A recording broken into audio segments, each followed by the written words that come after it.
up? What's up? What's up? Welcome to No Life Tech Show. We got some stuff to talk about. Talk about some Walking Dead. Mid-season premiere on Walking Dead just aired. So we get into that. We got some tech news to talk about. There's a lot of tech news. And let's just fucking get into it. Make sure you head over to our Twitter at No Life Digital, our Twitch, and our website. Don't forget our Instagram as well at No Life Digital. NOLIFEDIGITAL. Okay, now you know how to spell it. Go type it in on all those social things. Make sure you follow us. That way you're staying updated on what's going on, and you're having a good time with us. We also have a Discord. You can head over to our website to see the Discord and join us in there. So let's bring on the co-hosts. What's up, dudes? What's up, mans? Yo, what up? Did you guys watch Walking Dead last night? Nope. I gave up on that show in season 4. There was a lot of people who've given up. I gave on up that before the first episode. I really like that show, guys. I really like that show. So can I spoil it for you? Go ahead, dude. I'm probably not going to watch it till it's all done because I know a lot of my friends loved it when it came out, and then by season 2, everyone hated it. So I just never watched it. Well, it's had its ups and downs, just like any show, I guess. But I think it's not like I don't know. You probably know. It's not like an action show. It's more of just a drama with zombies in it. But last night was a big one. So basically, the way the comics work is the comics are about Rick. And Rick is supposed to be giving his whole... He does everything for Carl and his his quote-unquote family, which is now Michonne, Carl, and Judith, which is the baby. That's in the comics. The whole idea of the comics and what Robert Kirkman, the creator of Walking Dead, his entire idea is to give Carl the reins. It's really about Carl and him becoming the new Rick. For anyone who does watch this show, spoiler warnings apparently. Yes, spoiler warnings. So just skip the next 5 minutes. Big spoiler. I know the comics, so like my mom watches the show, so I know what happened, and it's kind of one of the reasons why I'm glad I don't watch. Yeah, I did hear it finally changed. So the spoiler a long time ago. Spoiler. Change now, because I'm going to tell you what happens. But last night, Carl officially dies. In the show, he dies. He gets killed off. He gets bit in the last mid-season. Just gets bit, right? We don't know how. He explains how he gets bit. It was really just an accident. He was helping save some dude. He gets bit. And then the whole episode, the whole season premiere, mid-season premiere, is basically just like a tribute to Carl. Also, what's going on behind the scenes with the Saviors basically overtaking and looking for everyone. This is the biggest departure from the comics that we've seen. It's going to change the course of the TV show. There's just no way that they can do two parallels. They can't parallel the comic anymore because the comic has Carl in it, and it's all about giving the kingdom to Carl. But now the show killing Carl, I think is kind of cool. Like, I like how the comics does one thing and the show does another. It sounds cool, but that also sounds really dumb to me that you got him bit and then you had to wait 6 months for a show where you're like, oh, he's dead. That sounds terrible to me. Well, that's the worst thing about Walking Dead is the mid-season breaks. Yeah, that's why anytime I tell someone to watch it, is just watch it, just download it or watch it on Netflix. Wait till the whole season's out. It's much better. I don't even watch it when it's live. I record the show and then watch it right after it's done recording. That way I can fast forward through all this shit. Is that a Fuji's record? God damn it. Very nice. Oh no, I just had to get it because I had to remember what Wyclef Jean looks like. Yeah, wait, save that because I want to talk about Discogs.com later anyway. Anyway, Kirkman he's not involved anymore with the show. Right. He left before the last mid-season. Yeah, they've like when he left, they've gone pretty much, the comics don't exist in our minds anymore. We're going to do what we want.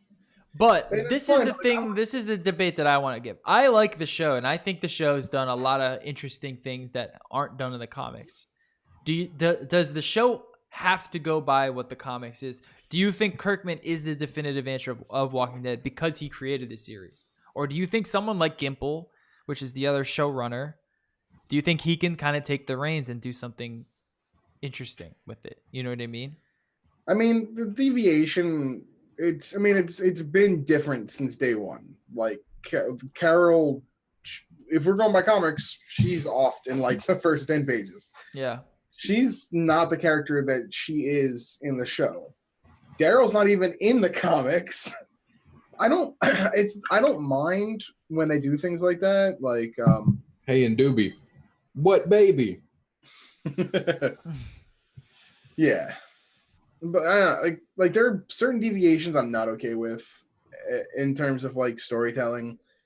Something like killing Carl is one of those where I'm just like, he's still a major player in the comics right now, and for them to kill him, they're now just making the hardest of left turns. Maybe The future holds now for the Whispers, for Alpha, for even Negan, because there are so many cool things that happen in the comics with those characters that I just don't know what the show's going to do now.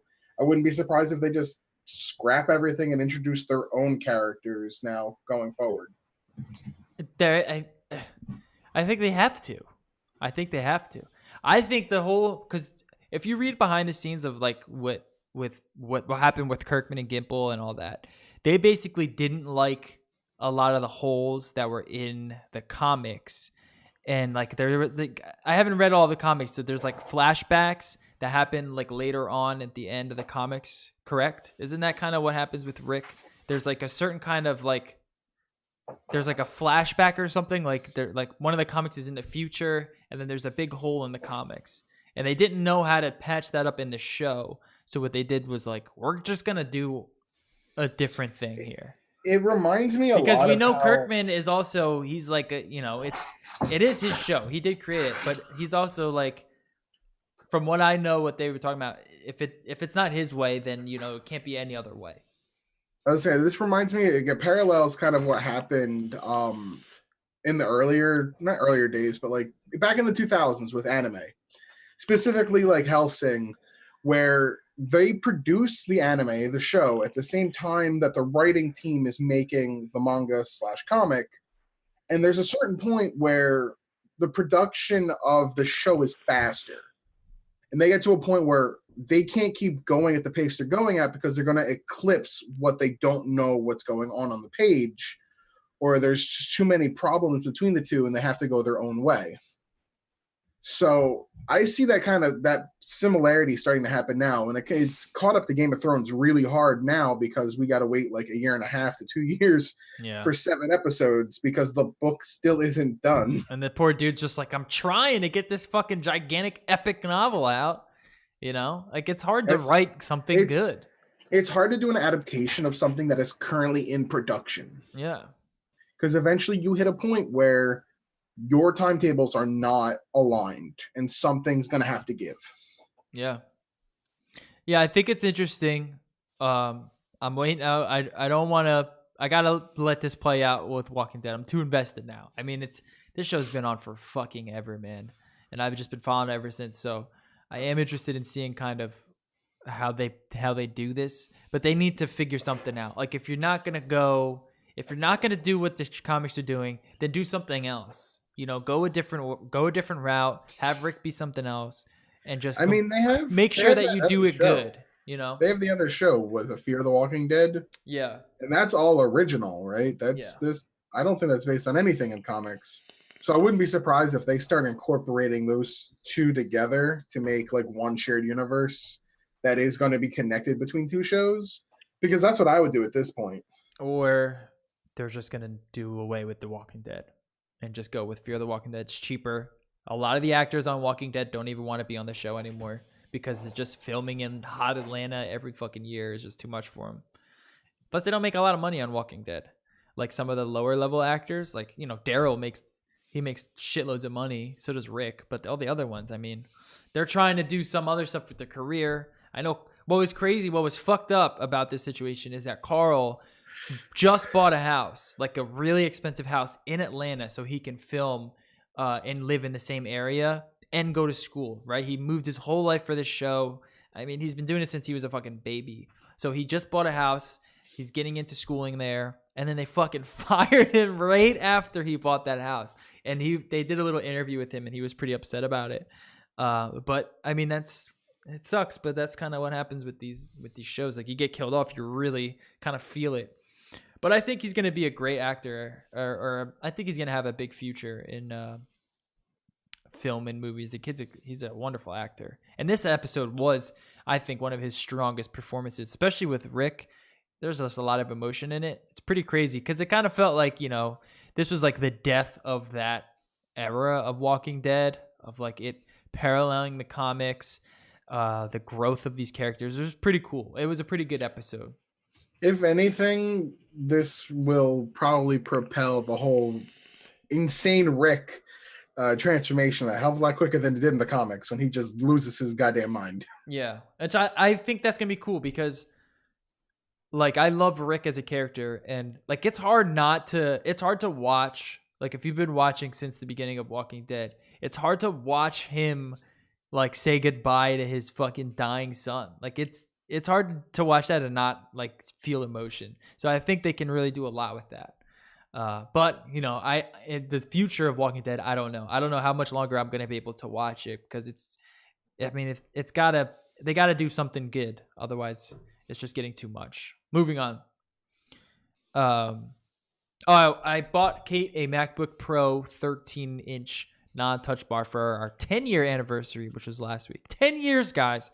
We've been together, okay? Long fucking time. I owed her a laptop because I spilled coffee on her old MacBook that she purchased.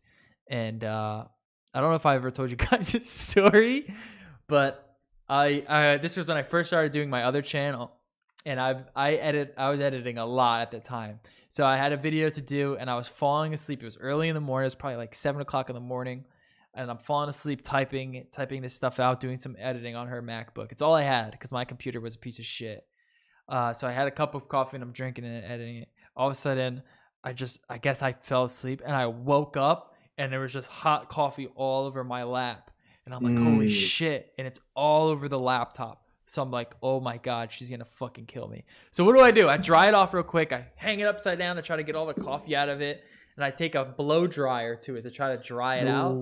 And I'm blow drying it like, I got to get all this shit dry. Oh, it's getting dry. It's working. I'm making sure that it's still kind of like on. So I'm turning it on real quick, then turning it off. I'm like, okay, it's still working. And then I put it down. I dry it again. And I'm like, something weird with the keyboard. Dude, I melted all of the keys on the keyboard with the fucking blow dryer. So now I have this thing. And then finally after that, it just didn't turn on because I guess the coffee got into it. So finally after it, Kate comes home. That, and if it was wet and you're turning it on, forcing current through it, and then hitting it with a couple of 100-degree blow dryer, you're also probably just melting everything. Yeah. So like Kate comes home and I'm like, here you go. And I fucking hand her this laptop that's like fucking dripping with plastic. And oh man, it wasn't a good situation. So I owed her a laptop and I got her one finally. And it's pretty dope. The 13-inch non-touch bar is a nice little laptop if you want one. Yeah. Pretty powerful. It's dope. I hate butterfly switches, dude. Yeah. She hasn't really said anything about the switches. I made a specific note not to tell her that the keys are different at all, because she uses a Lenovo for work, a ThinkPad, like one of those business laptops. But she hasn't really said anything, so we'll see. I'm gonna ask her later like what she thinks of the keyboard, but she likes it. It's Apple, so anything Apple she likes. But I like how small it is. I kind of wish I went the 13-inch route. Oh, you went the 15? Yeah. I would have gone the 15 because I do like how small it is, but that's part of the reason why I didn't buy it is because since it's widescreen, it's almost too small. Like, they did a fantastic job at making the non-touch bars small, but it's just because of the widescreen, it almost feels weird to me. Like, small. Actually looking at it, like it's so stretched out. It's tiny. Yeah, you know what I mean? It's small, dude. It's like small. I think it's great for content, I wouldn't want to use it for heavy like productivity work. Yeah. Just because it's too small, basically. Well, Like, it was to either their that- credit, it's amazing, but it's too small. It was either that I was looking at that one or the Mac, just the regular MacBook. But the MacBook hasn't been updated in a while, and I was like, I'm not getting her an old one that's gonna need to be updated soon. So I bought, and plus they're the same price, literally Yeah. the same exact price. Well, and then it's also the actual Pro gets an actual i5, and Yeah. then the MacBook's just the Core M3, yeah, it's which it stupid. is a Cabby Lake M3. It has been updated, but it's like it's an M3. Yeah, it's it. The MacBook, the Pro is just better. It's just better Yeah. for the same price. So I was like, I'll just Yeah. get her the Pro. And she really likes it. But like I said, like I do like the 13-inch size, but it's just small, dude. It's weird to be in like on a laptop that small. But Well, I don't really I use wish that they- one too much for production. Yeah. I have been, but I don't need to. You know what I mean? I Like, would feel think like- with I don't know. the 13, I think it would be cool to see him try like a 3:2 aspect ratio. Yeah, I think that's Because I've been using the Surface laptop, and that's half the reason why I got it. It's still a 13.5-inch screen, so it's 0.2 inches bigger. But honestly, it's just the switch to the 3:2 aspect ratio that if you're doing if you're doing work, that's the biggest difference in the world. Yeah, I don't know if Apple will ever go 3.2 though. I know. You know, But like I do wish, because like that they did an amazing job with that. It's just weird because it's like it's one of the it feels like an ultra wide, that like display almost, yeah. because of how small they've managed to make it. Yeah, I mean it's nice. It is a nice laptop. Like if you want a laptop to give to someone or for yourself that's just meant for checking emails, watching videos, normal laptop shit. You're not doing any real production. You can if you want to. I mean, it's pretty strong of a laptop. You can. But I mean, if you're mainly getting it just for longevity and just a nice laptop, it's a great thing. She loves it. Agreed. But the 15 inches, like you're stepping up and you're just getting much more for your money. So it's really hard to balance it. So I can't wait to see the new MacBooks that come out. I'm interested in seeing like what comes it. Like I want to see if Apple does their own chip. This. That, and also, I mean, I have my fingers crossed that we'll see a 10-year update for MacBook Air. Yeah, That's what I want to see. Like that's really what I want to see. If we can see an Apple chip and they put it in a MacBook Air and it's as powerful as just like an i5, I would be super interested in that, Yeah, and if they finally made it at least a 1080p screen, like at the pros MacBook Airs, the pros are all 1080. They're all HD screens. Right? No, the pros are 1440. Oh, you're saying the Airs. The MacBook Air is still a 13 by 720. Yeah, it's not a 1080. Yeah, it's like that's what I want. The MacBook Air is one of my favorite laptops of all time. Yeah. But they literally never updated it. You can't. That's not enough resolution. No, it's not. It's not enough resolution. And I mean, the current one, it's still a Broadwell chip. If you didn't know that, it's a Broadwell chip. Yeah. And I'm like, just update it. It's a 10-year. Come on, dude. It's such a great laptop. They're Update so it. skinny too. They are really cool how skinny they are. Well, It just there's a feels reason- so good. Yeah, there's a reason why it became the standard. There's a reason why after the MacBook Air, every laptop like for that Ultrabook category tried to copy it. Yeah. Yeah, they'll get a refresh. I'm sure we'll see a refresh soon. And then we'll see what Chromebooks or,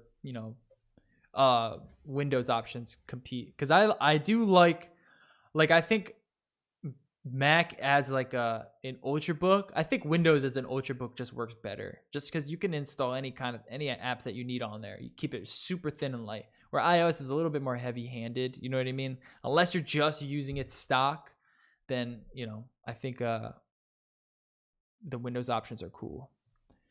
All right. I can't go back after having a touchscreen. Yeah. Man, I wish Apple would do a nice 4K touchscreen on Ultrabooks. I just don't know if if they want to sacrifice like that battery. You know what I mean? Because Mac always loves to say, hey, we have 10 hours of battery. Even though it's not really true. Yeah. They just like to have those numbers. Well, unless they can upgrade their battery tech, we'll see. All right, have you guys ever used discogs.com? Yep. I I've used it. I've never like used it, but I've been on it. Looking cool records. I bought a couple of records. Dude, Discogs.com is awesome. I didn't realize how cool it was. And fast it was. Well, maybe because it is like eBay. It's entirely like eBay. So it's seller based. So you can have a great person you're buying from or a person who's going to take 3 months to actually reply and send it to you. Jerry, did you see this? Yeah, I'm jelly. I This gotta is go. cool. I gotta go find mine because I have the first pressing of Snowing's EP. Yeah, that's Fucking Emotional awesome. Bullshit. So that's the next album. After that, you know what I mean? Yeah, that's fucking sick. But I was like, Kate bought me for our anniversary. She bought me an Appleseed cast because we both like that album. And there was a record there was a record that we couldn't find anywhere, but she found it on Discogs and she ordered it. Because the only reason I never really ordered from Discogs is because it is like eBay, and I'm like, I don't know if I really trust that. But after she told me how easy it was, I was like, oh shit, I think I'm gonna order a bunch. And I just ordered a ton of records. Yeah, no, like it's really dependent on who you're buying from, and also I think it seems weird, but I think it depends on music scenes too, kind of, because I've had better luck with emo stuff because it's a smaller community. So if you make a bad rep, it's a community of 20,000, so everyone's gonna know. Right. Versus like if I was trying to buy a brand new album. Yeah. Like.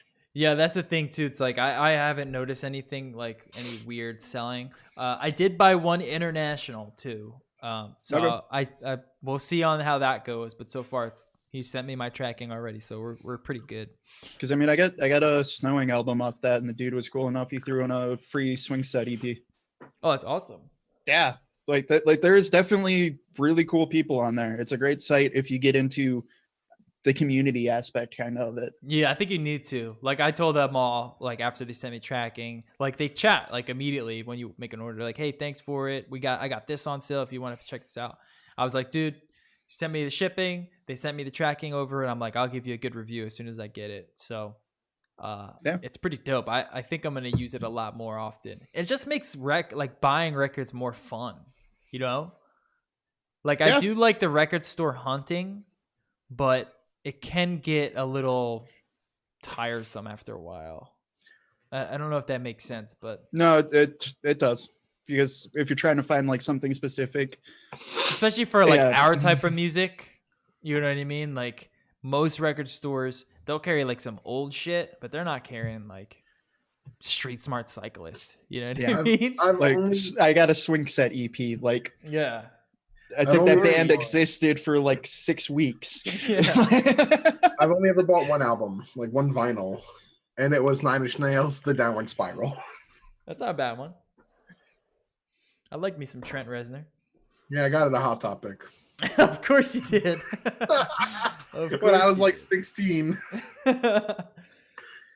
Dude, I'm digging it. I want to see I haven't listened to them yet. I just got them in, so I want to see if I gotta clean them. They're a little dirty, but yeah.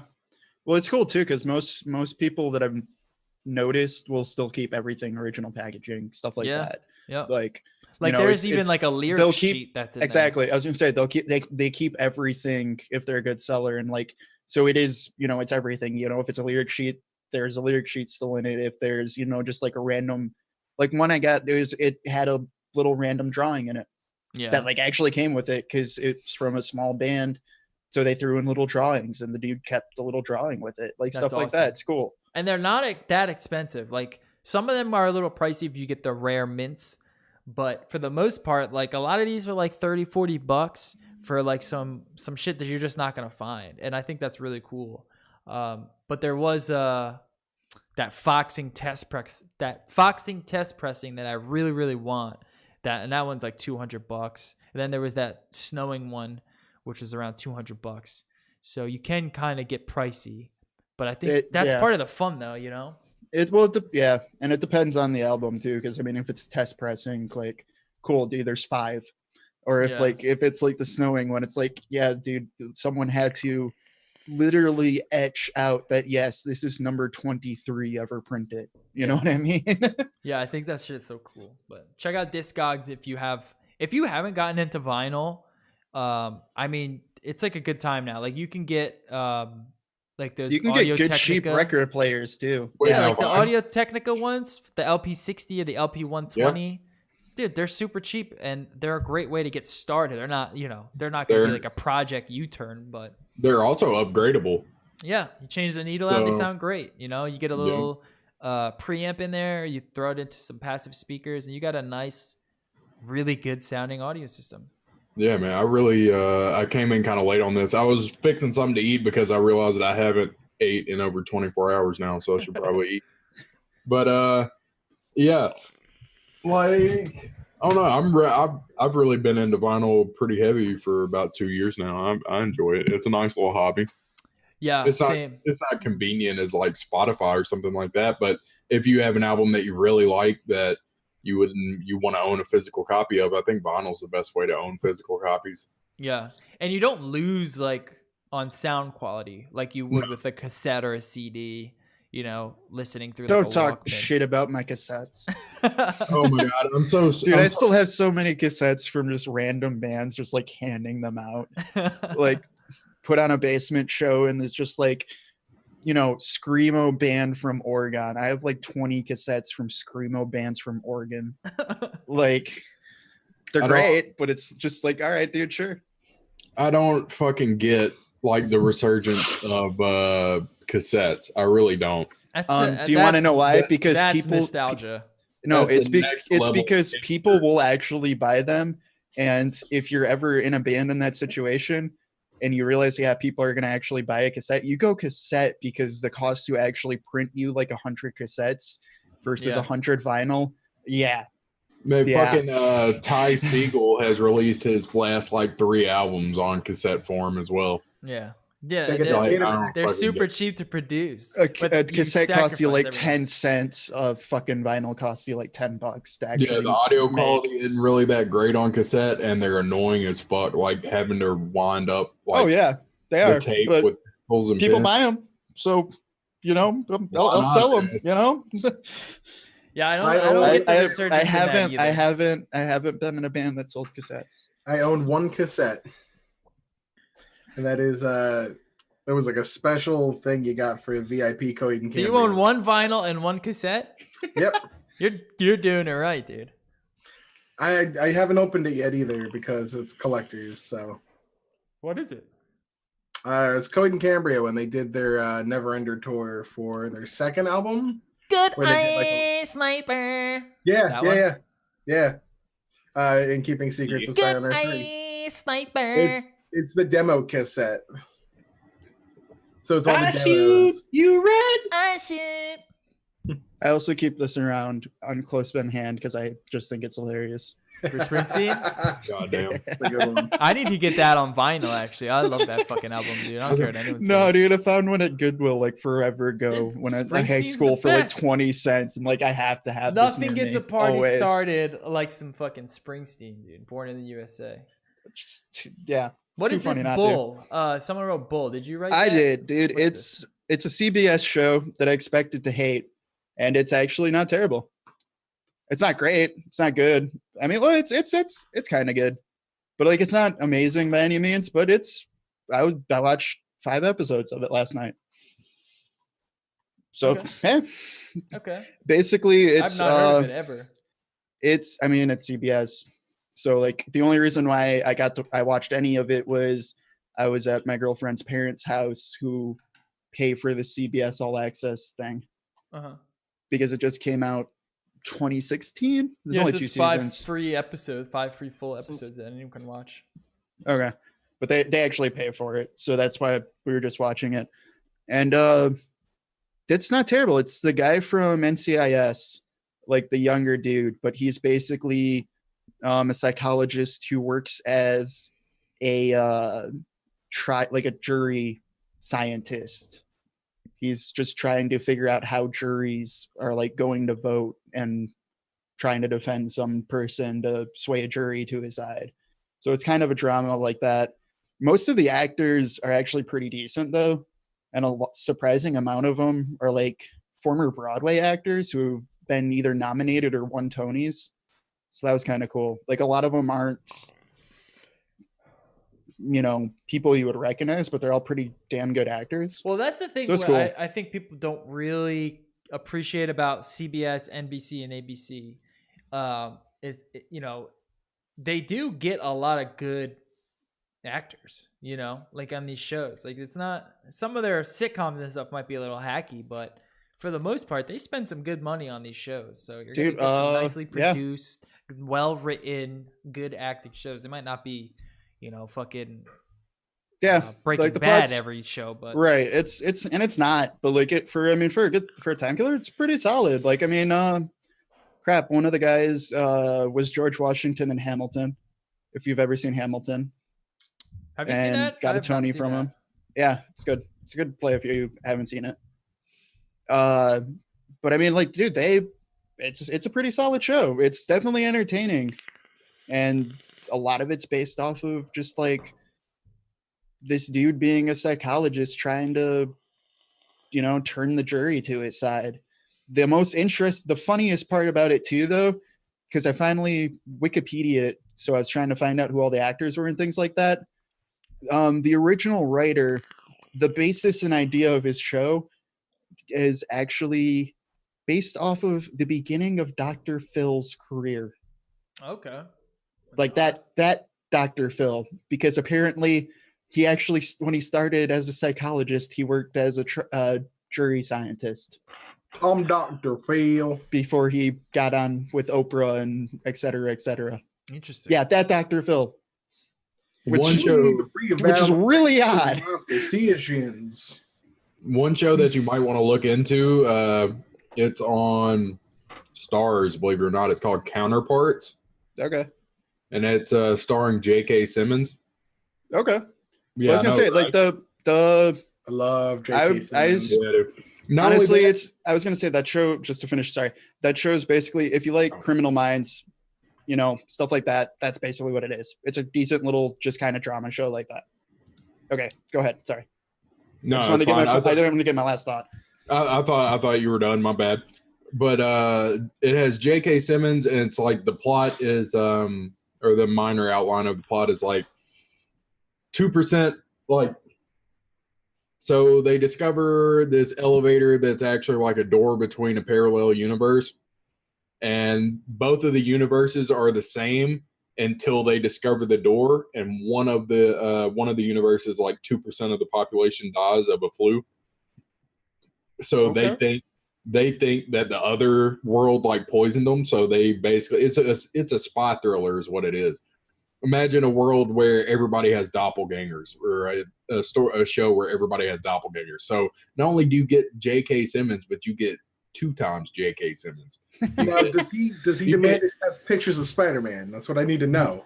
You have nice old man J.K. Simmons, and you have fucking grizzly, fucking terrible, mean, fucking spy master J.K. Simmons. So you have the dad from Juno, and Jonah Jameson. Well, what about Whiplash? Yeah, I was about to say, instructor from Whiplash. Oh man, Whiplash is such a fucking good movie. Yes, it is. It was criminally underrated. I think it should have got more. I think that's his best movie, at least from what I've seen. Of that year, the only I really liked Birdman that year, but I thought that Whiplash should have definitely. Yeah, I still think Whiplash should have won, but Birdman was really good. Yeah.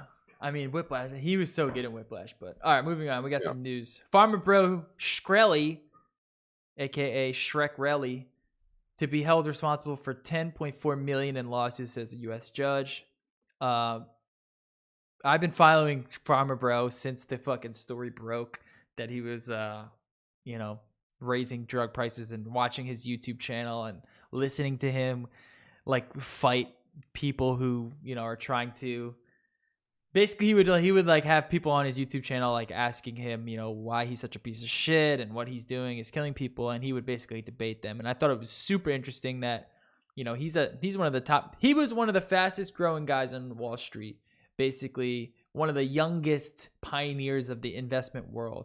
Breaks into pharma tech and figures out a way using the what's the model called? I don't remember the exact name of the model, but he used this one guy's model and was able to just, rack in millions for his companies. And it was a super interesting story. The model is called capitalism. Yeah, capitalism. But It's basically, called they would getting that say, Wu-Tang album. basically, these big drug companies would stop researching and developing, and they would buy companies that would already develop drugs. So their R&D costs were basically zero. They would say that they were spending this much on R&D, but in reality, they're zero. And they would just buy out these smaller drug companies who already developed drugs. They would take those drugs and rack the prices up. And that's what Shkreli was doing. And now his case that he's kind of indicted for is defrauding investors. It has nothing to do with the legal practice of what he was doing with his company. So what people were, screaming and yelling about, that he didn't get arrested for that. He wasn't indicted for that. He was indicted for just fucking with Wall Street. And his whole thing was like, look, what I was doing was legal. It made me a lot of money. It made a lot of people a lot of money. I was one of the only companies out of all of the big pharma companies who actually did invest a lot in R&D, which he claims. There is no exact proof of it, but he claims it. But the reason why he's the pharma bro, is because he was able to take the hit, and everyone in the pharma industry piled onto him and pushed that narrative, which I 100% believe. I 100% believe that he took a hit for all of these pharma guys. So it's this really interesting story about him defrauding investors, and that being more of a distraction away from the business model that made him one of the fastest growing guys in Wall Street. And if you're interested in like politics and reform and policy, look into the real specifics of the Shkreli case, because it's super interesting, especially when you look at a lot of his videos where he kind of, it's a crazy story. And then now we know that, the judge is going to say you're responsible for these losses. You just can't fuck with Wall Street. You can fuck with people's insurance. You can fuck with poor people. But as soon as you fuck with Wall Street, they're going to come after you. And unfortunately, I guess you learned that the hard way. But moving on.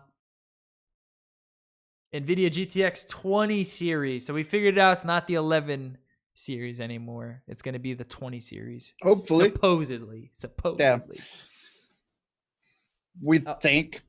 Yeah. Because I've been following this. We think it's the 20 series. We think it's a 12 nanometer ampere chip that they're going to be running on. We hope. And we know it's going to be announced March 26th at GTC 2018, which is Nvidia's conference. Hoping and praying. And that's all we know. Still not completely sold on ampere, because I've heard a lot of tiering. I know they're going to have both. That's basically what I'm sold on. It's probably going to be both. One's going to be one and one's going to be the other. I'm so fucking glad I haven't built a computer yet. You know what I mean? Yeah. No, because you should probably do what I might do, which is, depending on how this actually goes down, might buy one the day of. Yep, wait in line one at time, Micro Center. One time, for the first time ever, buying it the day of might be your best deal Cheaper? of the year. Yeah, it might be cheaper And until faster. the miners get a hold of it. If you can't get it day of, you won't be able to get it for a while. You know what I'm saying? You won't be able to build for a while. Well, also in NVIDIA, other NVIDIA news, they also announced today that they're not expecting graphics card prices or shortages to really be stopped until at least Q3 minimum. Yeah, which is fall. Which Yeah. is the fall season. So yeah, what they're expecting is they're gonna announce their card Q2. Excuse me. When that gets announced, hopefully that drives prices down from their 10 series cards, because they're going to release these around the same kind of competitive prices that the 10 series were. So that drives prices down for those. People who want those cards can get those cards, but mainly those people who've been waiting are going to try and get the 20 series cards at full price because they're already a year behind. So that's the idea. That I think that's why they're starting to do these leaks, because NVIDIA is probably leaking this stuff. You know what I mean? They want people to say, okay, look, we know there's a shortage. We got something in the works. Just get ready for it. When we announce it, we're going to give you the price. We're going to give you all this stuff. You're going to be excited, and then hopefully it'll start to drive the prices down on them. Will it? Q3 is, we'll see. After that summer boom. Who knows We'll see. how you can even get them? These 20 series cards, it's going to be difficult. I mean, even the 10 series cards Yeah. were pretty difficult to get the first Dude, week. you know, you're gonna have to be sitting like I don't even think you're gonna be able to go to Micro Center. I think you're gonna have to be sitting there hitting F5 as much as possible on every Dude, website. that's what I'm telling you. Go to Micro Center. You just bring a couple $20 bills with you. Talk to the manager. Say, hey, dude, I run a podcast on YouTube.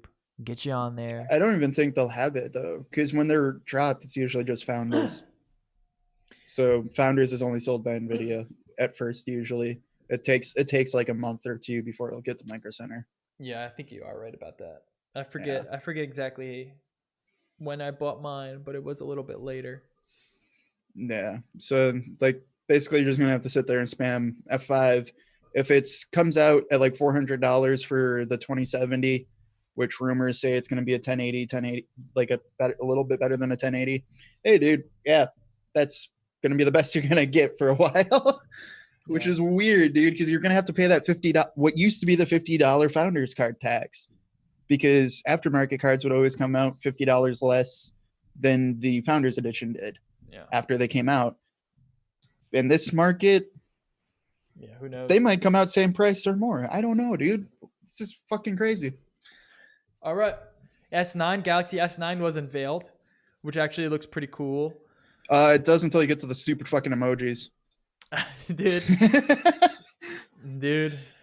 Can we just bring that out right from the start, dude? Emojis are the future, dude. They're the future. No, they tried to make animojis, and they're like even creepier than apples. Like they're like the most they're fucking terrifying. Dude, some people love that shit though. They love that shit. But I can understand the animojis. Like at least it's like a cartoon, you know.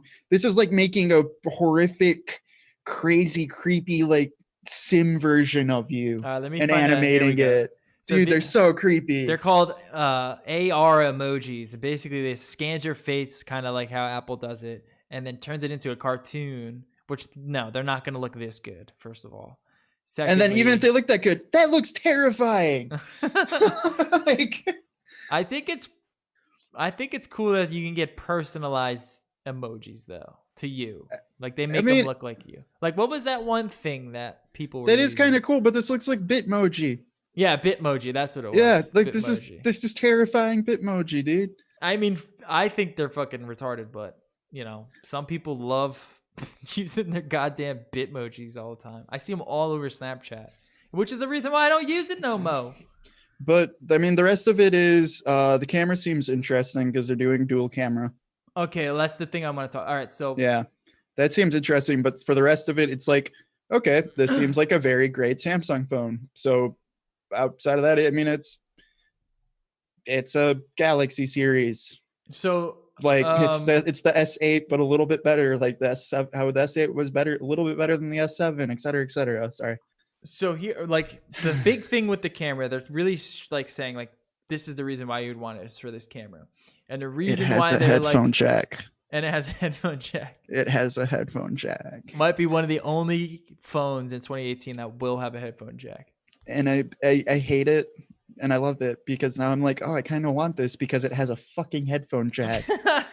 And then I remember it's Samsung bloatware. Yeah, no, you don't want a Samsung phone, trust me. But the big thing that they're touting with the camera is that it has a changing aperture. So there's I believe a 1.4 aperture for like low light, or 1.5 aperture for low light, and then a 2.4 aperture. And they're saying, oh, because we have these changing apertures, you're going to get such better pictures. When you have a sensor that is the size of a fucking pinhead, it doesn't really change much, right? The fact that you have a 1.5 and a 2.4 is so negligible. How do you say that word? Negligible. You have such a negligible difference between the two that it's not a feature. It's not a fucking feature. And I hate how they're trying to use these like crazy photography terms to confuse people. It's just, this makes it sharper. This makes it a little bit brighter. You know, all cameras do that. All cameras have an aperture that varies. Just some do it electronically, you know? Yeah. I think if it actually has that could be cool. It could make a decent photo, but I mean, like you're saying, I do get what you're saying. Where most smartphone cameras at this point it's software based. Yeah, exactly. Like it's entirely software based. I will say, camera phones have been getting a lot better, a lot better. But get a real camera in your hands and just you'll see the difference. There's no compare. They're still so far away from like a nice, right? Even a point and shoot. You know, they're not there yet. They're getting there though, and I think being able to control the aperture is a good start. But no, that's the cool start to me is actually being able to control f-stops. Yeah, that's cool. Like I would say, I think it depends on how much you're spending on a point and shoot. Because the thing that they're finally getting great enough that if you're buying less than a $500 camera, don't bother. Oh yeah, and that's huge. Yeah. Like I mean, but even then though, you can go to like a pawn shop or get a good used point and shoot, and it's gonna look a lot better than your phone. It's just the sensors are just not there yet. They're a little too small. Unless you specifically are someone that is always like you only view content on your phone. Like if you're not looking at pictures anywhere else but your phone, then phone camera is perfect because it's perfect for those images. Other than Wayne, that's also a lot of people though. No, especially outside of the US. Yeah. No, I completely understand. And the video side, the video on phone are amazing. I think the video is advancing more than the photo. It's just right now you still can't get that depth of field, like that separation the way that you can on a point and shoot. No, you can't. It's software. It's all. It's gonna say it's all digital. Yeah, it's all digital for the most part. Yeah, I think f1.5 is a little bit where you can get a little bit of a blur in the portrait mode naturally without software. But I don't know exactly how low you would have to go to get actual like nice separation. You might have to go to like f0.25 or something. Yeah, on a sensor that small. Yeah, because you can say like if you have a normal camera, 1.4 is mwah. Because I'm a bokeh bitch. That's still my main lens is a 50mm prime 1.4 stop. Yeah, and it's beautiful, but it's also not a smartphone. Yeah, sensor. That sensor's like that, like that big. Yeah. So we're getting there though, and I think that the Samsung. I like how Samsung just gives people what the fuck they want. Like they just give you feature after feature after feature, and that's cool. Unfortunately, the user experience of it, the bloatware. I mean, like this Samsung here that I use as strictly a video feed now. It's just like I can barely take it off the charger, and it's only been a little over a year. So that's the thing. They gotta work that out, man. Make your phones a little bit thicker. Samsung having a problem with batteries? What? Make your phones a little bit thicker, please. And also, that's what I've been telling every phone manufacturer. Please. Oh, you don't need it to be a credit card, dude. Give me like a phone that's actually worth it. We didn't look at the Vivo Apex phone. Have you seen this fucking phone yet? Nah. All right, I just heard about the Samsung stuff and I saw it, but I look at this phone. I can't get behind Samsung's design personally. I realize some people really like it. I fucking hate Samsung's design. So this is the new Vivo Apex concept phone. It's not going to be you'll probably never see this phone out, but it shows you that they can do fingerprint technology through the screen, right? That's the big thing here. Yeah, are they using that synaptic sensor? Yeah, just check out the link I sent you. Yeah. The screen that screen sensor is fucking amazing. The screen is gorgeous. They have a little pop out because it's all bezel-less front screen. They're like, where do you put the selfie camera? You press a button and the little selfie camera pops out the top. This phone is what I want. Where do you put the selfie camera? Yeah, I was like, just you don't have to have it come to full screen, is my opinion. It does look gorgeous. You can if you. But I would break it in a heartbeat. You can if you have this selfie camera pop out. Yeah, why would I want that? That's another part that's just gonna break. Oh well. Like that's cool. Now I have to pay $200 for an extra feature that's gonna break in 6 months. Yeah, but look, what I like about this phone is that it's like a nice, thick, square, like industrial design phone. It looks beautiful. Yeah, I'm agreeing with you. So the full screen does look fucking gorgeous, and that synaptics fucking technology they're working at with the this like the thumbprint scanner in the screen. Yeah. That shit's insane. This is awesome. I hope this phone comes to light, and I hope Apple buys it and they make an Apple phone like this, because I would buy it. No, it looks gorgeous. Supposedly, though, just hate the idea of not. I just like, for me, I like how actually that's something I do actually like about that Samsung phone, the S9 and the Pixel 2. It's got a little bezel. I like a little bit the bezel. Yeah. Just so I can like actually put my thumb somewhere, or like the sides of my hands somewhere. No, trust me. I even just like just the infinity edge constantly touching this screen it does become an issue. Yeah. I want to hold something like this and actually like firmly hold it, not have to hold everything like this. Yeah. I think yeah. But CNET had like a scoop on the Vivo Apex concept phone, and they were saying like the fingerprint through the screen is cool, it works, but only a little bit. Like it's not as fast as like a Touch ID or something. So No, there's a little bit of that.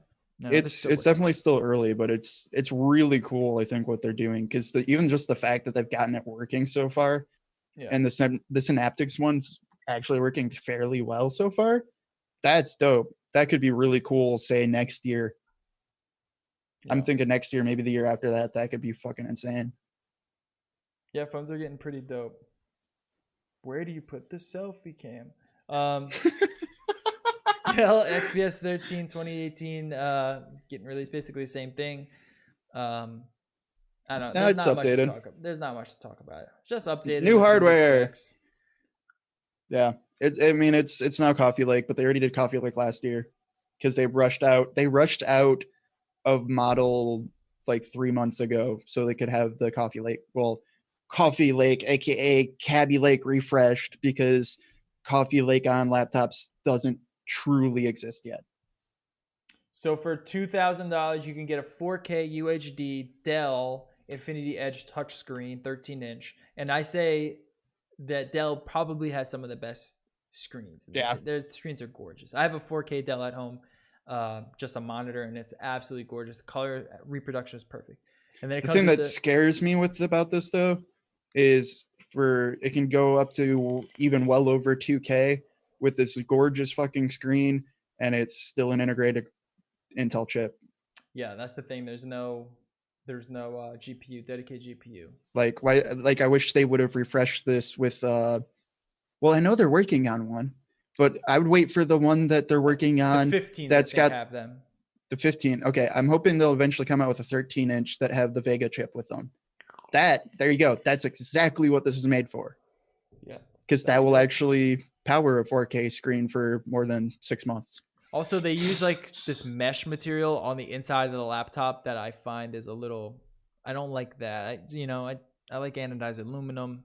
Don't give me like a faux carbon fiber thing. You know what I mean? Not a big fan.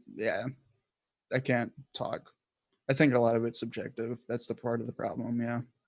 I don't like the carbon fiber anything really. I feel like it's carbon fiber. No, but the XPS series was the only Dell laptop I've pretty much ever been impressed by, to be honest. Yeah, they're good. They're good laptops. They're the only ones that I've ever tried and was like, I like this. This is fine, but it's never really pushed past this is fine for me. But getting to this is fine for me is in a camp of probably 10 laptops ever. Yeah. So no, I hear you. There's a lot of shitty fucking laptops out there, that's for sure.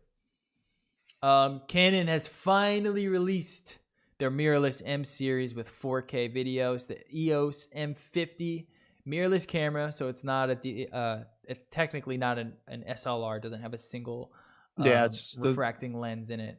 So it's mirrorless 4.3. Yeah. Okay.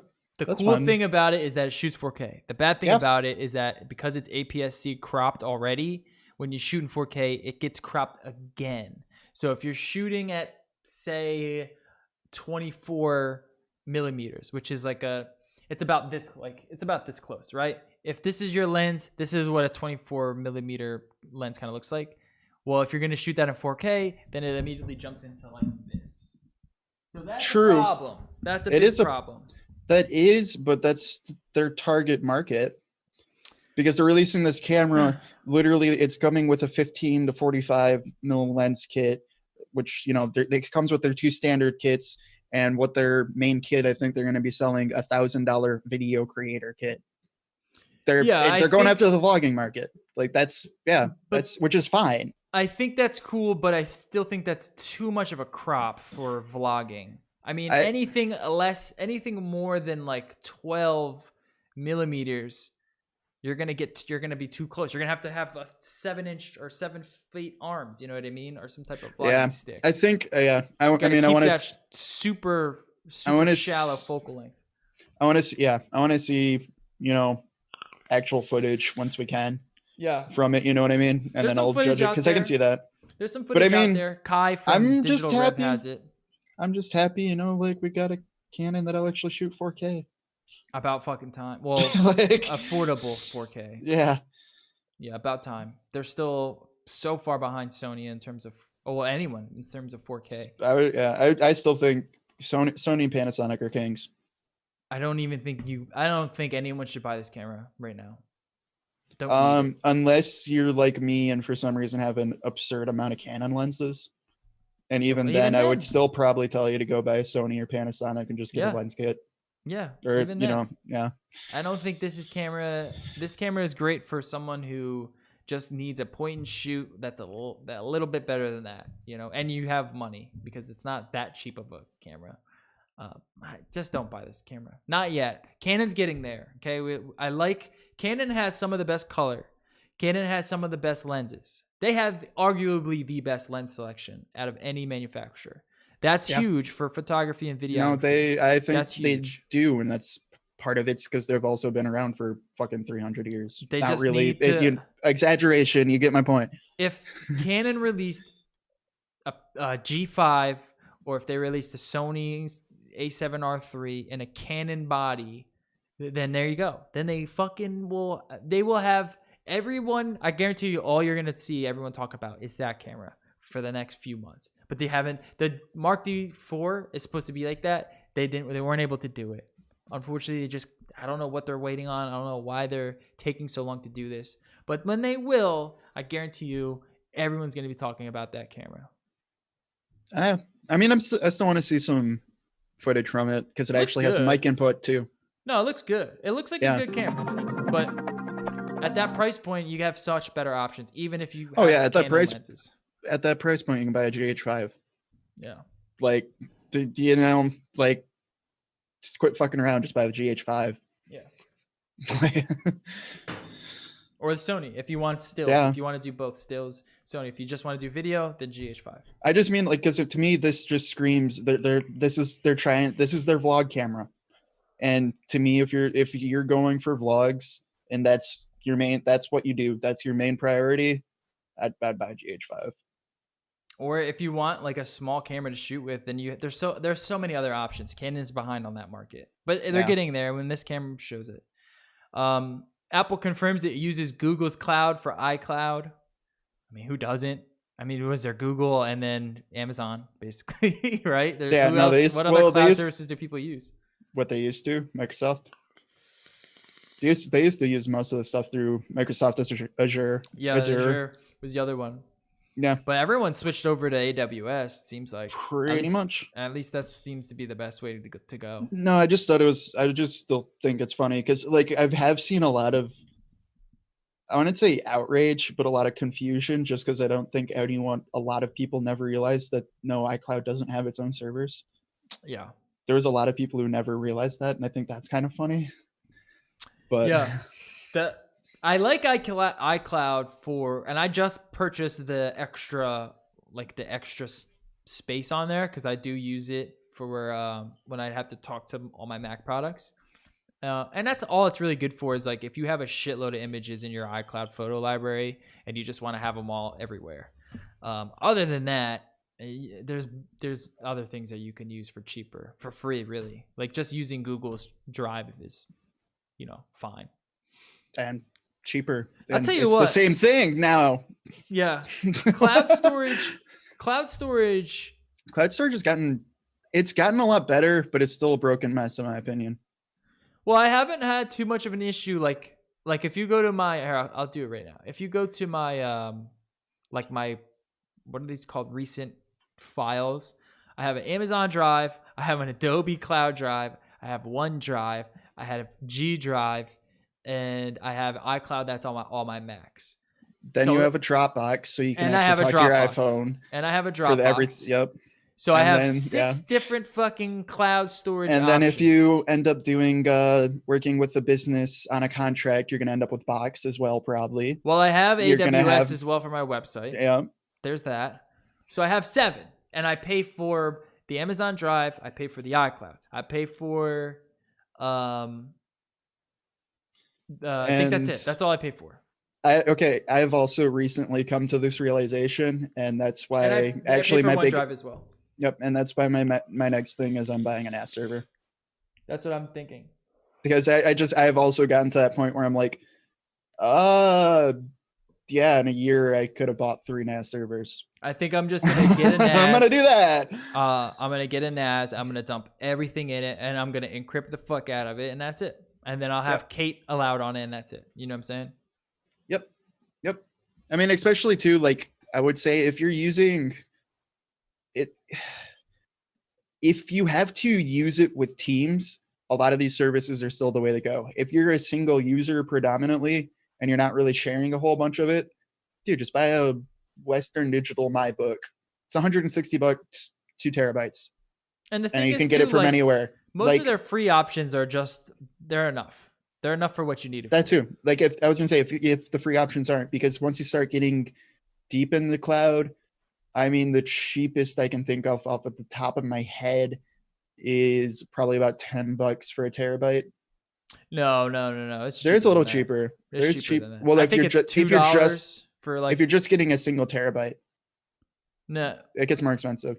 I think Google is Google's $2 for cheap. 100 megabytes. Google is $2 for 100 megabytes. If you want a terabyte, it's $10. yeah. Let's see. I know it's that. I pay for it. Yeah, terabytes $10. So how much is the Dropbox?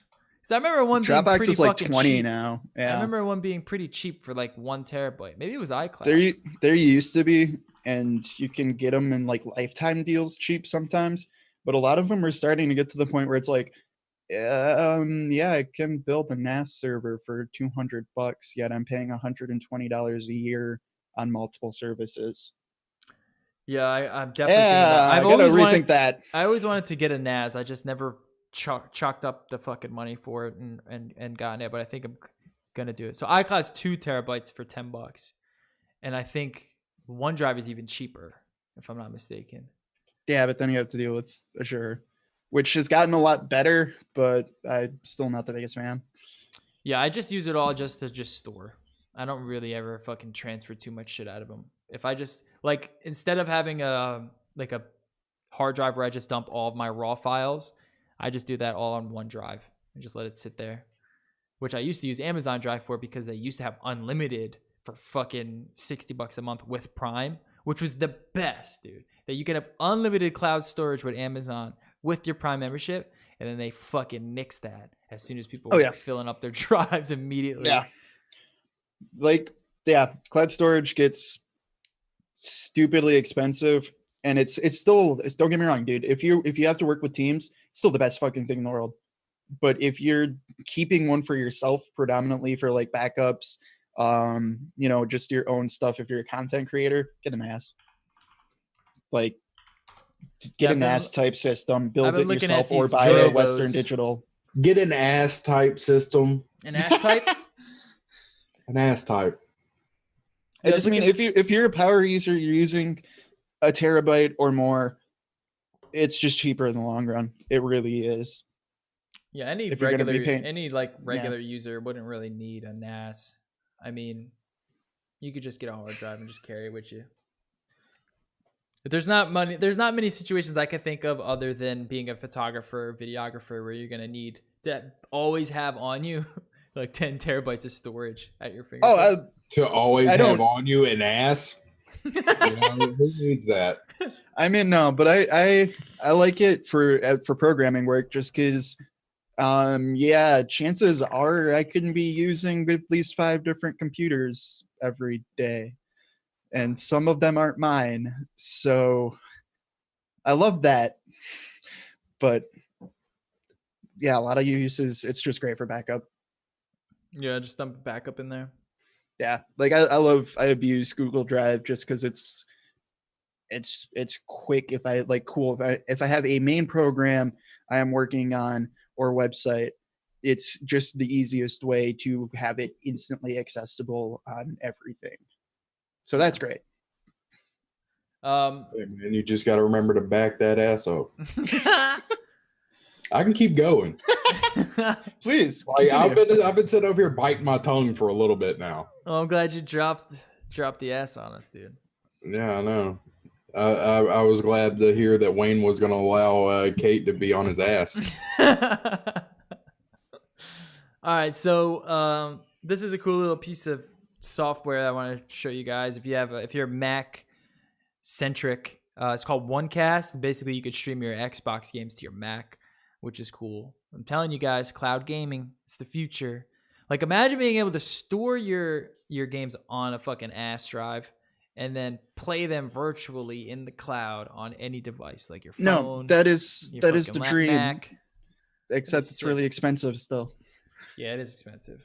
Because there's also a system from France that just came out too that they've been working on for a couple of years, which it sounds awesome. They basically give you a shit ton of storage, and you basically just you get a little streaming box thing from them, and you get to rent basically a $2,000 gaming PC.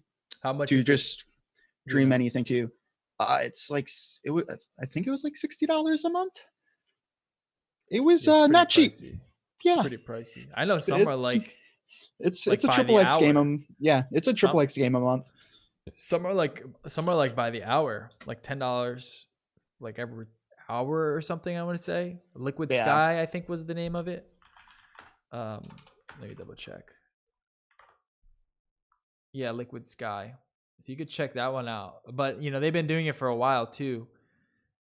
So for Pro, which is 4 gigabytes GPU VRAM, 6 CPU cores, whatever the fuck that means. It's 120 Sky credits per hour, which would be, and you get 10,500 Sky credits, which is up to 175 hours of gaming for $40 a month. So it's you can see how that works. Do the math. Yeah, that's okay. The one that I was thinking was Blade, and you get a $2,000 PC, aka you get a i7 77K and a 1080 and a bunch of RAM, which is dope. Except if you're doing no commitment, it's $50 a month, or if you pay for the entire year, it's like $35 a month. Yeah, it's pretty pricey, but it's cheaper than a PC. Still, that's a pretty fucking penny. And when I was doing the Nvidia one on the Mac, I was saying, they're getting there, dude. Like, it's getting there. It's not there yet, but it's getting there.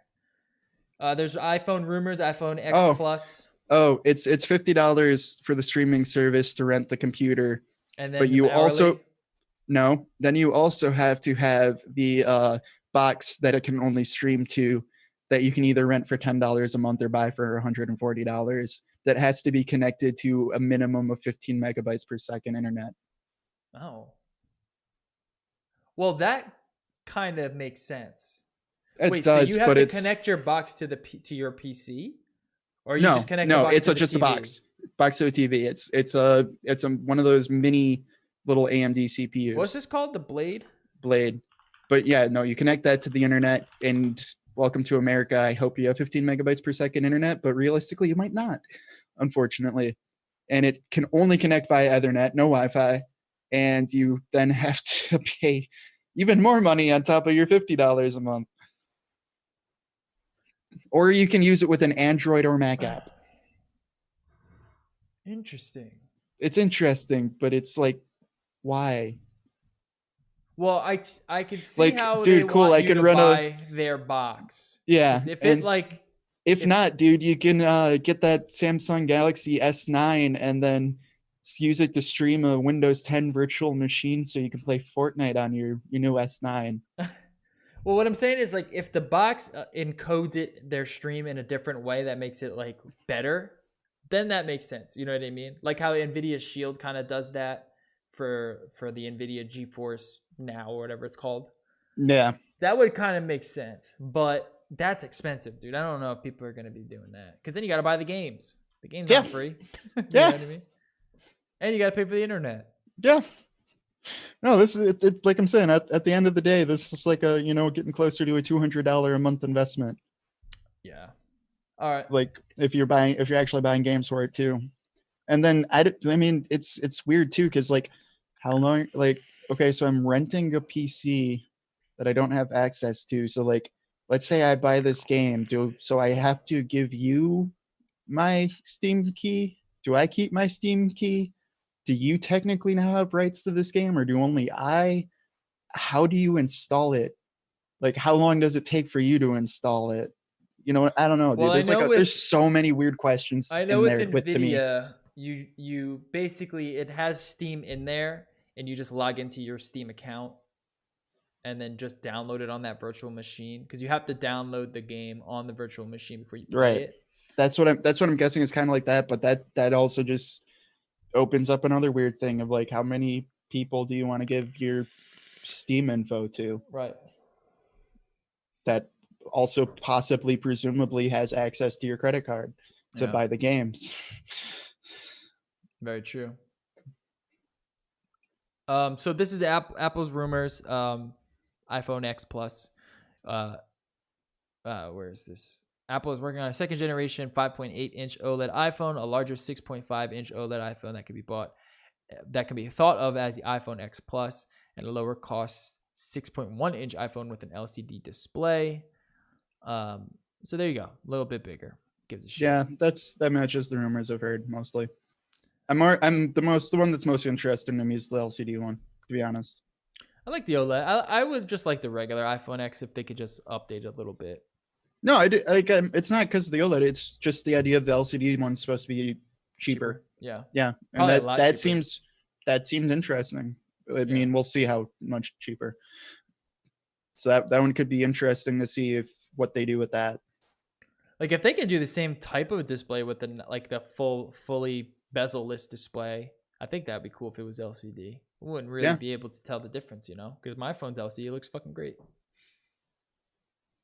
Samsung crams 30 terabytes of SSD into a single 2.5-inch drive. The drive also includes a hefty 40 gigabytes of DDR4. DDR4. If you need to pack more storage into your enterprise system, then boy, has Samsung got the SSD for you. The new PM1643 boasts a capacity of 30.72 terabytes in a standard 2.5-inch drive. I mean, this is sex if you own a server and also have probably 30 grand that this is going to cost. Well, let's see. All right, let's see how much is 1 terabyte. Samsung SSD 1 terabyte. Let's do the math on this. Let's break out the calc. Oh, you have to go for their business stuff. Don't go for consumer. This ain't consumer. All right, so let's do. This ain't gonna be a consumer drive. What would be their enterprise SSD enterprise drives? Let's see if we can find one. Okay, here we go. So for almost 1 gig, it's about 300. We'll say $300, right? And how many? There's 30 terabytes. Yeah, and that's for a terabyte, you said? Yeah. Okay. For like, what is it? The 960 or 980? What they usually do. So we do 300 times 30. So we got about 9,000. Yeah, so you're at 9, and then you have to add in the fact that that's now all in one. So go ahead and double that, and now you also, for some reason, have 40 gigs of DDR4 RAM. So we'll just Which- say 10 grand. We'll call it 10 grand Easy. for one Easy. of these bad boys. No, easily. I'm guessing. I'm thinking more, to be honest. No, they might shave off some. You never know. They might do you one and shave some off.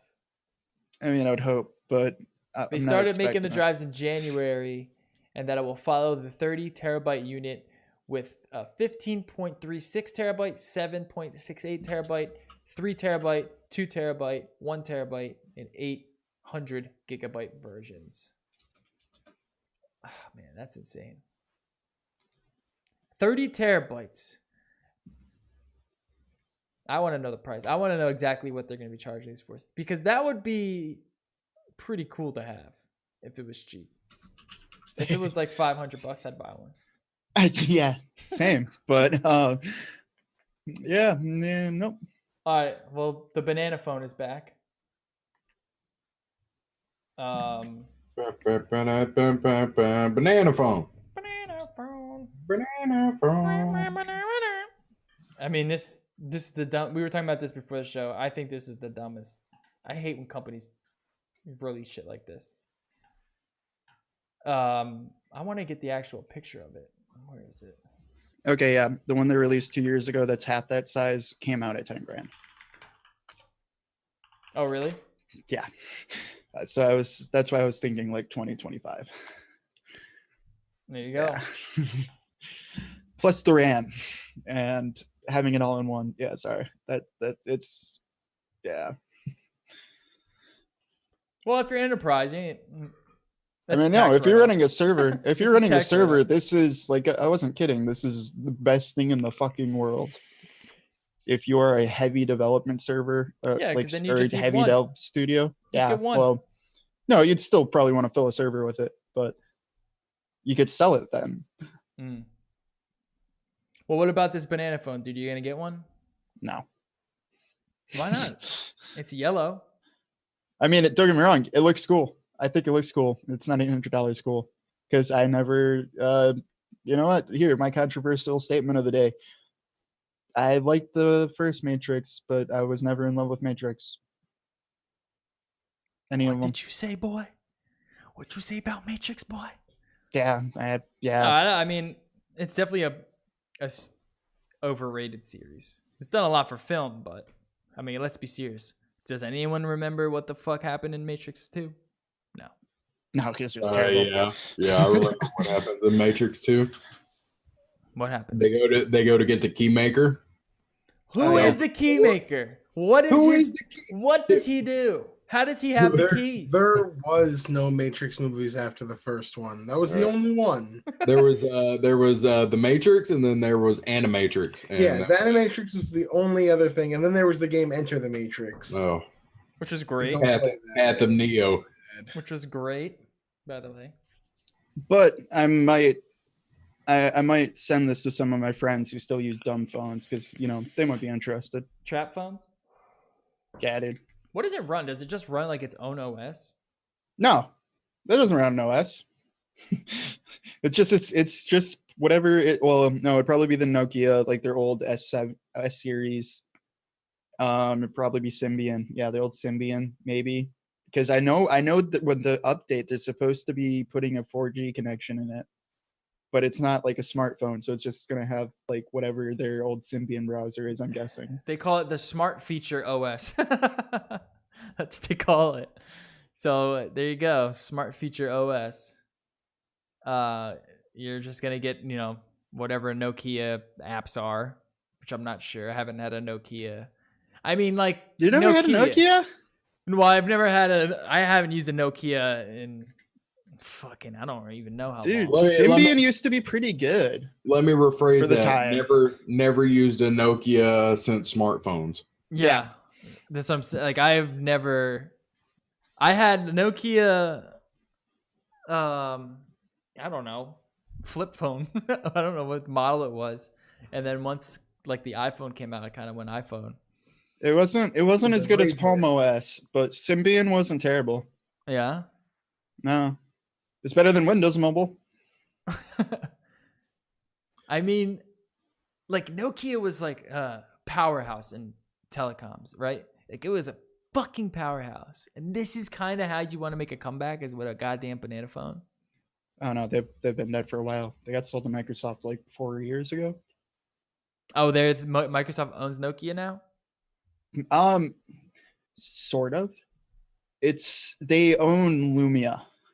So now Nokia can basically they split the company in half, basically sold off their smartphone division to Microsoft, but Nokia still exists. So there's like two, and it's really fucked up. So like the smartphones are owned by Microsoft and made by Microsoft. And now Nokia, I think, is just trying to be a little bit relevant again by just basically making new versions of their old phones because they can't make smartphones. I want to know who buys these phones, especially at those prices. They're not cheap. It's not like you're getting them at like a $20, $50. Nostalgia, dude. I mean, crap, dude. People bought last year. Oh no, they bought the Putin phone last year. I'm sorry. This phone, I don't know where that other price came from. This phone will only be $100. Oh, yeah. Hell This yeah, is a dude. $100 phone. Hell yeah, for $100 then. What was the other? Where did we Dude, see those that old other Nokias price? are fucking tanks. Those are straight tanks. Trap phone, dude. If you need a trap You'll never break it. Here's your backup, dude. If just rip your SIM card out if you break your screen. And I mean, like $100 for a phone that actually is really great at what a phone's supposed to do and make calls. Some people still want I wonder that. if it still has the ring back feature though. I'm not buying it if it doesn't have ring backs. I really hope not. Wait, how did that one? How does that one ring back that everyone had? It was like the default ring back. It was like Yeah. yeah. That one? Yeah. Everybody fucking used that one. It was like, oh god, those are the things, huh? The other part that I think some people do miss from back in those days, the fact that you could charge your phone Snake? like once a month. Yeah, Yeah, you charge it once and that was it. You just used it until it died. Oh, I don't no, ever remember charging my old phones. Yeah, Now that you say that, I played a lot of Snake and Dope Wars in class, so I had to charge my phone like once a week. Dope Yeah. Wars. Dope Wars, bruh. Dope Wars. What was that? There was Mafia Wars. Remember that? yeah, dude. I remember Mafia Wars. Yeah, you remember Dope Wars? You would have Yeah. to fly to a country and try to pick up drugs cheap and then unload them at a different country at a higher price. Dope Wars, aka the Wall Street market. It has a 4G connectivity, and it'll have a Facebook app. All right. Facebook app, of course it does. I mean, all dude, right. what else do you need for $100? I mean, that actually, dude, if you're over the age of 60, there's your best phone ever right there. Yeah, I guess you're right. I don't know. There's some Grammys on Facebook though. They're rocking it out on their smartphones, taking pics of their cookies and shit. Exactly. And now you have a phone that takes pictures, lasts forever, and still has Facebook. And plays Dope Wars. Yeah. Fucking Well, Mafia this dude Wars. actually, yeah, I'm interested now. All right. Oh no, is there really a second one? Oh let's- no, they're resurrecting it on mobile because the original version's dead now. Oh, of course, they gotta resurrect it, man. All right, let's talk about this Microsoft Supreme Court case where they're basically the Department of Justice is suing them because of how they are treating certain data under the Stored Communications Act, the SCA, seeking the emails of someone who had signed up for an email account with Microsoft is basically what they're suing for.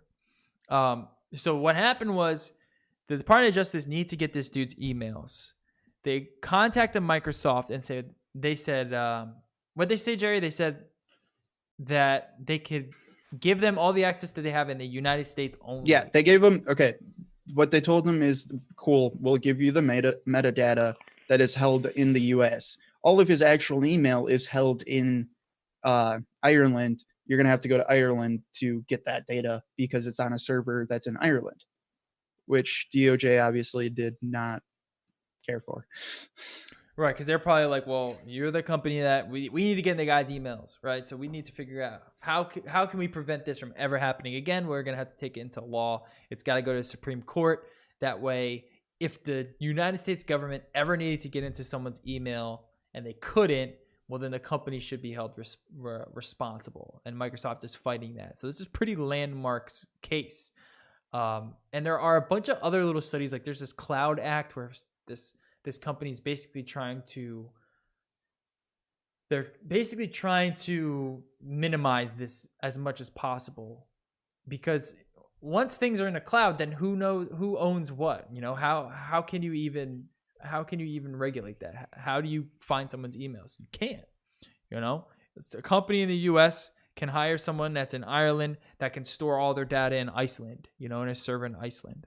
So it gets a little bit crazy. And then all that data gets shared and then it's distributed throughout all these other countries. Do you have to go to every single country and ask them for permission to get into their emails? I mean, legally you should have to, right? That should be the way it's done. But obviously it's not kind of the reality we're in today's society. I can see why the government is kind of freaking out about this. You know, they want to be able to keep tabs on everyone. They want to be able to, if someone's shooting up a school, they want to get into his emails immediately. And Microsoft was compliant. It wasn't like they were hiding anything. You know, it's just like they are a company based in the United States, and they were like, we'll give you all of what we have as our jurisdiction. We can't promise you if this other company who's based in a different country with a different set of laws can give you access to their data. And I completely understand that. I understand both sides.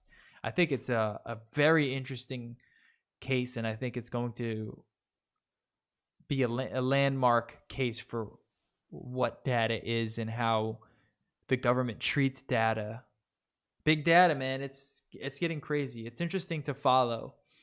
I mean, you have like things like net neutrality, you have this, you have cases like against Apple. Not necessarily a case, but you have incidents with Apple. And should Apple go against their own terms of service and break into someone's phone, into their encryption? No, they won't. But You know what I mean? they will also be honest and tell you that, hey, dude, if you seized all their stuff, there's nothing stopping you from just going to their iCloud account. Yeah. And I mean, I don't fault them for that either. You No, know? If you but they don't like to talk about that. But they're like, hey, no, we won't break into the phone for you, but we're not going to stop you from doing it. Right, and I think that's a good way to go about it. I think that's how if the government needs to get into someone's stuff, then hire some people who are good at it. You know, pay the money that you need to get in there. But I do understand this because they're trying to do it for protection of the consumer, but also protection for, you know, them as a business. Right. They don't want to be liable for no one's emails. Well, it's that too, but they're one of the last companies that people outside of the US also somewhat trust, because they are fighting for defense, so that say, hey, dude, if you're, you know, you live in England, you know, you can still use Microsoft products and know that, you know, the US government's not snooping on you. Yeah. Because outside of the US, there's not a lot of options for tech stuff like cloud services. No. For Microsoft, they're in a shitty position 100%. Like this is a lose-lose for them, because on one hand, they have to deal with this, right? They have to deal with this.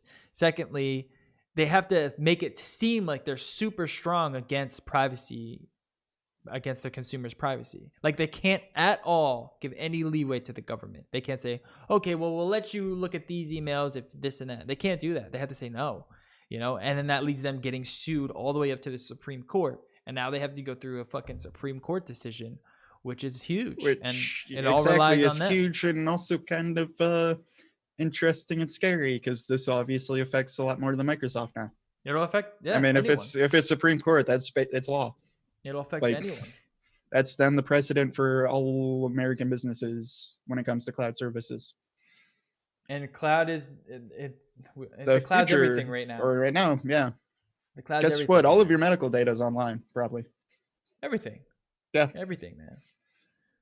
And like, we got to stop compromising with the government on safety and freedom. You know what I mean? It's not working out, man. It's not working out. We can't just keep giving the government access to shit. We can't keep letting them just keep digging away at certain freedoms. You know, I don't care how much more safe they think they're making it. It's just not right. It's partially that, but it's also it would be helpful if we had, you know, really basically anybody in the higher forms of government who had any idea how technology works at all. You know, that would be a good starting point. Like if any of them knew literally anything about tech, that would be great. It's just not there, dude. It's not there. We're not there. We can't. It just keeps moving. So I don't know. I hope that it rules in favor of Microsoft. The Department of Justice, if they need to get in someone's emails, then fucking hack your way in there, just like every other person that needs to get into someone's emails. Don't let a company. You shouldn't have to go to a company and oblige them to let access into one of their consumers. That's fucked up. They're gonna lose so much of their consumer base just because of that. Because then you can't trust that company anymore. It is that, and then I mean, the whole concept of it too is a whole nother thing that I think is really interesting that they're going to have to look at too, because that has ramifications as well as, like, you know, if you're trying to make a ruling saying because this company is owned and started in the US, we have access to everything. Yeah. That's a huge precedent in itself as well, of saying like, well, yeah, but I mean, if all of your server farms are in fucking Russia, you know, like anywhere not the US, we still have access to, that's a weird precedent. Yeah. You know what I mean? Like that would be bizarre to me, saying like, hey dude, we're just got full access to all of your shit in England. But we don't have to do anything with England, but we just got it. Yeah, it doesn't make much sense. Especially when you start getting to outsourcing companies, you know, outsourcing information to other companies. It's just like, you can own whatever you want in England. I can understand if like Microsoft owned their servers or owned this cloud company out in England, and then it was just by extension. But if Microsoft is using another company for data, and that company is using another company for distribution and this and that, and they're going through all these different countries, you can't just be holding all these other companies in other countries to getting into that data, because it's just opening up a can of worms. All right. And I mean, okay, as I say, assume they do own it, but like even then it's like, well, yeah, but I mean, where that data is, it's paying British taxes and ain't paying American taxes. Right. So like, how do you have access to that? Yeah. I don't know. Yeah. It's going to be definitely an interesting case that we're going to cover.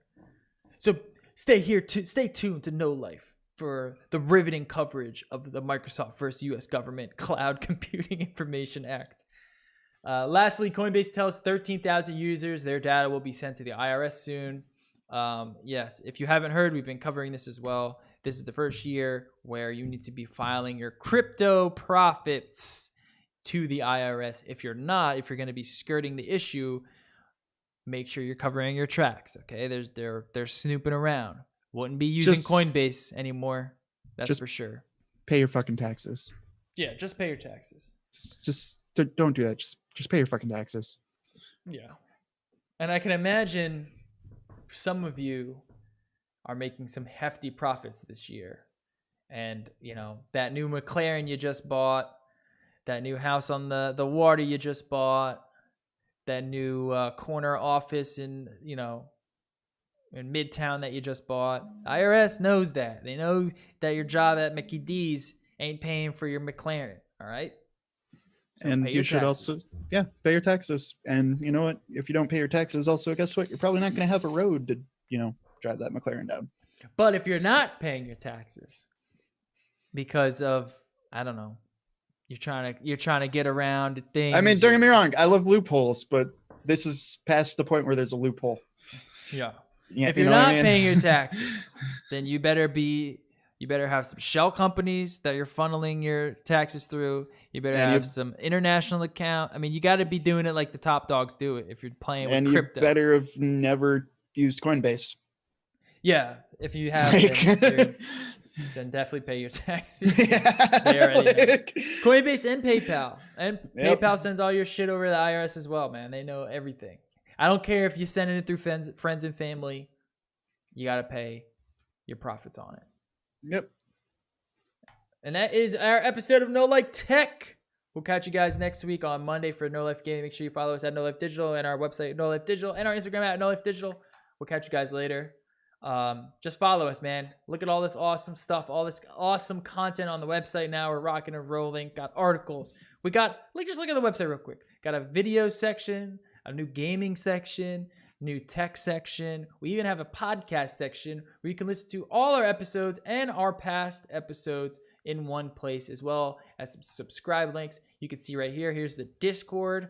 Here's the Discord link here, so you can join our server and chat with us directly and give us links to new stories and things you want to talk about. And yeah, I'm also catch y'all keeping later. it. I'm even keeping it updated with sales and crap like that too. Yeah, I saw that. Surprisingly. I posted that over on Instagram too. So any kind of like sales and stuff like that, we'll post everywhere. I guess stay updated. All right, we'll see y'all later. Bye bye.